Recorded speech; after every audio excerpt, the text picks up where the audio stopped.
L'homme à l'origine des profanations de Medjugorje a été arrêté. Vous allez être surpris en découvrant son passé qui n'est pas celui que vous imaginez. Beaucoup de personnes ont été profondément choquées par ce qui s'est passé à Medjugorje en juillet 2026. Je vous livre ici la suite de cette affaire parce qu'elle peut nous enseigner plus que nous n'imaginons. Les autorités ont arrêté l'auteur présumé, il se nomme Bartłomiej Krakowiak, mais tout le monde l'appelle Bartek. C'est un ressortissant polonais de 31 ans. Alors ce n'est pas du tout un inconnu, bien au contraire.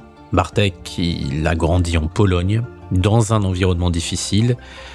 Il dira d'ailleurs qu'il se souvenait de sa maison comme d'un lieu de bagarre constante, un lieu qu'il fuyait souvent, et il préférait la rue, il s'y sentait plus en sécurité, parce que là-bas il était à l'abri des coups de son père. Très jeune, il sombre dans la délinquance, dans l'alcool, dans la drogue. À 18 ans, il rencontre une fille qui tombe bientôt enceinte, et Bartek dira que cette grossesse lui a fait vivre un amour inconditionnel pour la première fois de sa vie. Malheureusement, sa petite amie a subi une fausse couche à son 6e mois, et Bartek a lui-même porté son enfant dans le cercueil. Suite à cet événement tragique, il s'est enfoncé encore plus profondément dans l'alcoolisme, dans la drogue, mais aussi dans la violence. Les paroles que lui répétait son père résonnaient à ses oreilles. « Tu ne mérites pas d'amour, tu n'es qu'un bon à rien, tu ne feras jamais rien de ta vie. » C'est pour ça qu'il en veut à tout le monde. Il souhaite que chacun souffre autant que lui souffre. Et là, il arrive à un moment décisif de sa vie. Il ouvre sa fenêtre pour mettre fin à ses jours. Et au moment où il décide de sauter, il reçoit un SMS d'un de ses amis. Il y a une nouvelle chanson d'un artiste qui venait de sortir et elle parlait de Jésus. Et la chanson s'appelait « I'm with you », ce qui signifie « je suis avec toi ». Ces mots l'ont bouleversé et il a décidé de ne pas mettre fin à ses jours. Sans trop savoir pourquoi, il part pour le sanctuaire de Medjugorje. Et en 2017, alors qu'il a 22 ans, il va de Varsovie à Medjugorje à pied. En 57 jours, il marche près de 1300 km. Il publie tout son trajet sur un blog et sur une page Facebook nommée Zbuta do Marii, ce qui signifie « à pied vers Marie ». Voilà ce qu'il a dit à propos de ce voyage. Pendant ce voyage, j'ai fait l'expérience d'une puissante présence de Dieu. J'ai simplement senti sa présence physique, qu'il était avec moi. Pendant ce temps, des miracles extraordinaires se sont produits dans ma vie. Et j'ai vu des choses que je n'avais jamais vues auparavant. Je me souviens quand je suis arrivé à Medjugorje, pour la première fois de ma vie, je me sentais fier de ce que j'étais et de qui j'étais. Je sentais le Christ vivant qui est ressuscité d'entre les morts. Cette incroyable expérience donne lieu à un livre et même à un documentaire polonais en 2024 où il raconte sa conversion, sa nouvelle vie et où il est présenté comme marié et père d'un enfant. Alors j'imagine que vous devez vous poser une question, mais pourquoi ? Pourquoi cet homme qui semblait si heureux d'avoir rencontré Dieu a-t-il profané le sanctuaire ? Bien, il faut savoir que durant son interrogatoire, il aurait explicitement dit qu'il voulait prouver que les apparitions mariales de Medjugorje sont fausses et que tout n'est qu'une fabrication. Il affirme également que les voyants sont des fraudeurs et qu'il en a la preuve formelle. C'est pour ça qu'il dit ne pas ressentir de remords par rapport à ce qu'il a fait.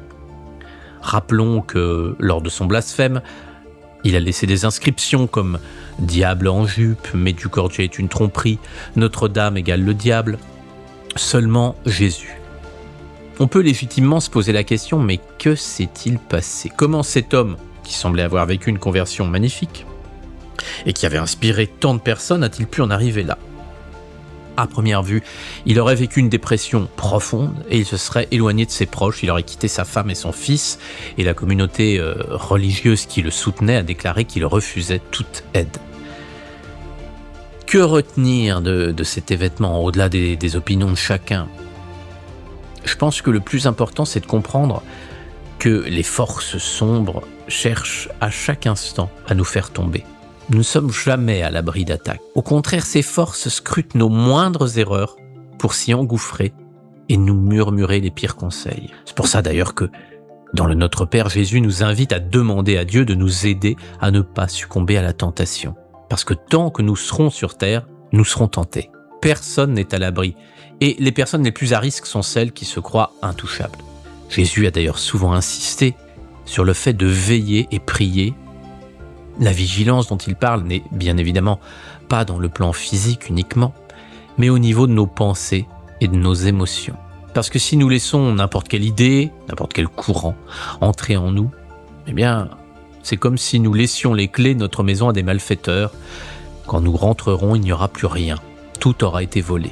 Cette maison, bien évidemment, c'est nous-mêmes. Et ce que nous volent ces esprits ténébreux, ce sont nos inspirations, nos joies, nos espérances. Il y a beaucoup de personnes qui se lient à des entités très chaotiques, mais sans même s'en rendre compte, parce qu'ils ne veillent pas, comme le demande Jésus. Tout dans notre société nous pousse à cela. Certains films, certaines séries, certaines œuvres artistiques ou musicales, elles semblent innocentes au premier abord et beaucoup les regardent pour se distraire, pour passer le temps ou bien pour montrer qu'ils sont à la mode et qu'ils suivent les tendances. Mais les résultats sont là. Ce sont des portes ouvertes pour des courants chaotiques. Combien je vois de personnes autour de moi qui regardent des vidéos ou des histoires terribles et qui ensuite me parlent de leurs états négatifs et dépression sans en faire jamais le lien. Combien de jeunes prennent comme modèle des héros à la vie complètement chaotique et qui sont ensuite perdus et qui deviennent les proies du système. Certains épisodes de la Bible nous montrent que même de grands prophètes se sont laissés avoir et ont chuté. Alors combien nous, qui sommes loin d'être des saints, devons être vigilants chaque jour, chaque heure, chaque minute et même chaque seconde. Il n'y a qu'en prenant l'habitude saine de se relier très souvent à Dieu pour faire le bilan de ce que nous faisons et de ce que nous pensons que nous pourrons éviter le pire. Ça fait 2000 ans que Jésus est venu. Est-ce que la volonté de Dieu est faite sur terre comme au ciel? Est-ce que son royaume est là? Mais force est de constater que non. Et c'est ainsi que le diable règne en maître, parce qu'il nous corrompt tous, parce que nous nous pensons meilleurs que les autres. Alors au lieu de condamner Bartek, pourquoi ne pas tout simplement prier pour le salut de son âme? Alors je suis très curieux d'avoir votre avis, car il est très important à mes yeux. Que pensez-vous de cette affaire? Comment expliquez-vous le comportement de cet homme qui a à la fois inspiré bien des âmes et aussi choqué au plus haut point? Qu'en pensez-vous? J'aimerais toutefois finir sur une note d'espoir et sur un fait qui m'a beaucoup ému. J'ai publié le jour de la profanation un short pour annoncer la triste nouvelle et il a fait environ 220 000 vues, il y a eu 1300 commentaires à peu près, dont évidemment beaucoup témoignaient de leur indignation. Quelques jours plus tard, j'ai publié un autre short afin de raconter la restauration très rapide grâce aux efforts collectifs admirables de nombreuses personnes qui n'ont pas lésiné sur les efforts. Et j'avais fait une prédiction qui s'est avérée fausse et je vous remercie de m'avoir donné tort. En fait, vu le nombre de personnes outrées sur le premier short, j'avais peur que la majorité ne voie que le côté sombre de cette affaire, alors que le plus important, c'était l'union de tous pour neutraliser ce fait terrible. Eh bien, pour le short présentant la restauration du sanctuaire, même s'il a fait un peu moins de vues, 190 000 environ, vous avez été en revanche plus de 3200 à laisser un commentaire positif pour applaudir les efforts pour la reconstruction immédiate. Alors, je vous avoue que j'ai vraiment été touché de voir que vous tous qui regardez ces vidéos, vous ayez une si belle âme et que malgré la noirceur de certains événements, eh bien, chacun était capable de le transformer en quelque chose de plus beau.